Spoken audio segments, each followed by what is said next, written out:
ಬೆಂಗಳೂರು ಸೇರಿದಂತೆ ರಾಜ್ಯಾದ್ಯಂತ ಕೊರೋನಾ ಅಬ್ಬರ ಶುರುವಾಗಿದೆ.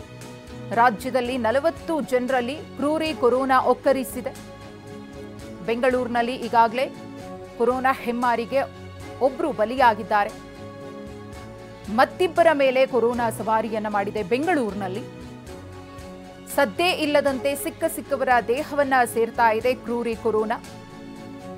ಟ್ರಾವೆಲ್ ಹಿಸ್ಟ್ರಿ ಇಲ್ಲದವರಿಗೇನೆ ಸೋಂಕು ಅಟ್ಯಾಕ್ ಆಗ್ತಾ ಇದೆ. ಇದು ಆತಂಕಕ್ಕೆ ಎಡೆ ಮಾಡಿಕೊಟ್ಟಿದೆ. ಕರುನಾಡಿನಲ್ಲಿ ಮತ್ತೆ ಕೊರೋನಾ ವೈರಸ್ ಆತಂಕವನ್ನ ಸೃಷ್ಟಿ ಮಾಡಿದೆ. ಬೆಂಗಳೂರಿನಲ್ಲಿ ಅತಿ ಹೆಚ್ಚು ಪ್ರಕರಣಗಳು ವರದಿಯಾಗಿವೆ. 30ಕ್ಕೂ ಅಧಿಕ ಪ್ರಕರಣಗಳು ಬೆಂಗಳೂರಿನಲ್ಲಿ. ರಾಜ್ಯದಲ್ಲಿ ಒಟ್ಟು 40 ಜನರಲ್ಲಿ ಕೊರೋನಾ ಕಾಣಿಸಿಕೊಂಡಿದೆ.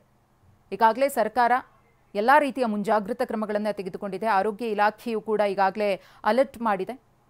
ಕೊರೋನಾ ಟೆಸ್ಟ್ಗೆ ನಿಮ್ಮ ಜೊತೆ ಕೆಲಸ ಮಾಡಿದ್ದು ಬಹಳ ಖುಷಿ ಆಯಿತು. ನೀವೇ ಬೆಸ್ಟ್ ಬಾಸ್. ಇಷ್ಟು ಮ್ಯಾನೇಜರ್ ಆಗಿದ್ದೆ, ಇನ್ನು ಮುಂದೆ ಬಾಸ್ ಆಗ್ತೀನಿ. ಹೇಗೆ? Boss Vala boss Vala, B the boss. ಸಿದ್ಧತೆಗಳು ನಡೆದಿದೆ. ಜೊತೆಗೆ ಯಾರೆಲ್ಲಾದರೂ ಪಾಸಿಟಿವ್ ಪ್ರಕರಣಗಳು ಕಂಡುಬಂದು ಅದು ತೀವ್ರ ಸ್ವರೂಪಕ್ಕೆ ಹೋದಂತಹ ಸಂದರ್ಭದಲ್ಲಿಯೂ ಕೂಡ ಚಿಕಿತ್ಸೆಯನ್ನ ಕೊಡೋದಕ್ಕೆ ಚಿಕಿತ್ಸಾ ಕೇಂದ್ರಗಳನ್ನು ಕೂಡ ಜಿಲ್ಲೆಗಳಲ್ಲಿ ಸಿದ್ಧಪಡಿಸಿಕೊಳ್ಳಲಾಗಿದೆ. ಈಗಾಗಲೇ ಆರೋಗ್ಯ ಸಚಿವರು ಕೂಡ ಜನರಿಗೆ ಅಲರ್ಟ್ ಮಾಡಿದ್ದಾರೆ. ಆತಂಕ ಪಡುವ ಅಗತ್ಯ ಇಲ್ಲ, ಆದರೆ ಎಲ್ಲ ರೀತಿಯ ಪ್ರಿಕಾಷನ್ಸ್ ಅನ್ನು ತೆಗೆದುಕೊಳ್ಳಬೇಕು. ಮುಂಚೆ ಕೊರೋನಾ 1, 2, 3ನೇ ಅಲೆಯಲ್ಲಿ ಯಾವ ರೀತಿಯಾಗಿ ನಾವು ಮುಂಜಾಗ್ರತೆಯನ್ನು ವಹಿಸ್ತಾ ಇದ್ವೋ, ಮಾಸ್ಕ್ ಹಾಕುವುದು, ಹೆಚ್ಚು ಜನರಿರುವಂತಹ ಜಾಗಕ್ಕೆ ಹೋಗದೇ ಇರುವುದು, ಸ್ಯಾನಿಟೈಸ್ ಮಾಡಿಕೊಳ್ಳುವುದು, ಇದೆಲ್ಲವೂ ಕೂಡ ಕೊರೋನಾವನ್ನು ತಡೆಗಟ್ಟುವಲ್ಲಿ ಪ್ರಮುಖ ಪಾತ್ರವನ್ನು ವಹಿಸುತ್ತೆ. ಹಾಗೆಯೇ ಯಾರೆಲ್ಲಾದರೂ ಒಂದಷ್ಟು ಸಿಂಪ್ಟಮ್ಸ್ ಕಂಡು ಬಂದರೆ, ಕೆಮ್ಮು, ಜ್ವರದಂತಹ ಸಿಂಪ್ಟಮ್ಸ್ ಇದ್ದರೆ ಅಥವಾ ಅದರ ತೀವ್ರತೆ ಹೆಚ್ಚಾಗಿದ್ದರೆ ಕೂಡಲೇ ಆಸ್ಪತ್ರೆಗೆ ಭೇಟಿ ಕೊಟ್ಟು ಚಿಕಿತ್ಸೆಯನ್ನು ಪಡೆಯೋದರ ಜೊತೆಗೆ ಕೊರೋನಾ ಟೆಸ್ಟನ್ನು ಅಗತ್ಯವಾಗಿ ಮಾಡಿಕೊಳ್ಬೇಕಾಗುತ್ತೆ. ಪ್ರಮುಖವಾಗಿ ಗರ್ಭಿಣಿಯರು ಮತ್ತು ಬಾಣಂತಿಯರು ಹೆಚ್ಚಿನ ಜಾಗೃತಿಯನ್ನು ವಹಿಸಬೇಕು ಅಂತ ಸೂಚಿಸಲಾಗಿದೆ. ಇದರ ನಡುವೆ ಬೆಂಗಳೂರಿನಲ್ಲಿ ಕೊರೋನಾಗೆ ಒಬ್ಬ ವ್ಯಕ್ತಿ ಬಲಿಯಾಗಿದ್ದಾರೆ. 85 ವರ್ಷದ ವೃದ್ಧ. ಅವರಿಗೆ ಬೇರೆ ಬೇರೆ ರೀತಿಯ ಆರೋಗ್ಯ ಸಮಸ್ಯೆಯೂ ಕೂಡ ಇತ್ತು ಅನ್ನೋದು ತಿಳಿದು ಬಂದಿದೆ.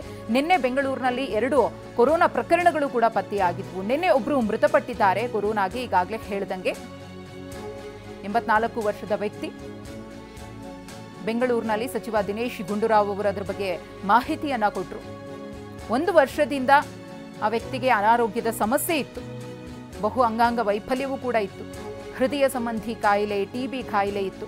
ಅದರ ಜೊತೆಗೆ ಕೊರೋನಾ ವೈರಸ್ ಕೂಡ ಒಕ್ಕರಿಸಿತ್ತು. ಹಾಗಾಗಿ ಚಿಕಿತ್ಸೆ ಫಲಕಾರಿಯಾಗದೆ ಸಾವನ್ನಪ್ಪಿದ್ರು. ಆಗಿದೆ ಅದು 17ನೇ ತಾರೀಕು ಬಹುಶಃ ಆಗಿರುವಂಥ ಡೆತ್. ಅದು ಅವರಿಗೆ 84 ವರ್ಷ ವೃದ್ಧರಿಗೆ ಆಗಿರುವಂಥದ್ದು. ಅದನ್ನು ಆಡಿಟ್ ಮಾಡಿಸ್ತಾ ಇದ್ದೀವಿ. ಅವರಿಗೆ ಕೋವಿಡ್ ಪಾಸಿಟಿವ್ ಬಂದಿದೆ, ಆದರೆ ಅವರು 1 ವರ್ಷದಿಂದ ಬೆಡ್ ರಿಡನ್ ಆಗಿದ್ದರು. ಅವರಿಗೆ ಹಿಪ್ ರಿಪ್ಲೇಸ್ಮೆಂಟ್ ಆಗಿತ್ತು. ಆಮೇಲೆ ಅವ್ರಿಗೆ ಏನು ಹಾರ್ಟ್ ಸಮಸ್ಯೆಗಳು ಕೂಡ ಇತ್ತು. TB ಪೇಷಂಟು ಕೂಡ ಆಗಿದ್ದರು. ಸೊ ಎಲ್ಲ ನಾನಾ ವಿಷಯಗಳಿದೆ. ಅದಕ್ಕೋಸ್ಕರ ಅವರ ಒಂದು ಇದನ್ನು ಆಡಿಟ್ ರಿಪೋರ್ಟನ್ನು ನಾವು ಕೇಳಿದ್ದೇವೆ, ಸ್ಪಷ್ಟವಾದಂಥ ಒಂದು ವರದಿ ಬರಲಿ ಅಂತ. ಅದರಿಂದ ನಾವು ಅದನ್ನು ನೇರವಾಗಿ ಇದು ಕೋವಿಡ್ ಬಂದಿದ್ದಕ್ಕೋಸ್ಕರ ಆಯಿತು ಅಂತ ನಾವು ಹೇಳೋಕ್ಕಾಗೋದಿಲ್ಲ. ಆದರೂ ಅದನ್ನು ಪೂರ್ತಿಯಾದಂಥ ಒಂದು ವರದಿ ಬಂದಮೇಲೆ ನಾವು ತಿಳಿಸ್ತೀವಿ. ನಿನ್ನೆ ಒಂದು ಡೆತ್ ಆಗಿದೆ, ಅದು 17ನೇ ತಾರೀಕು ಬಹುಶಃ ಆಗಿರೋ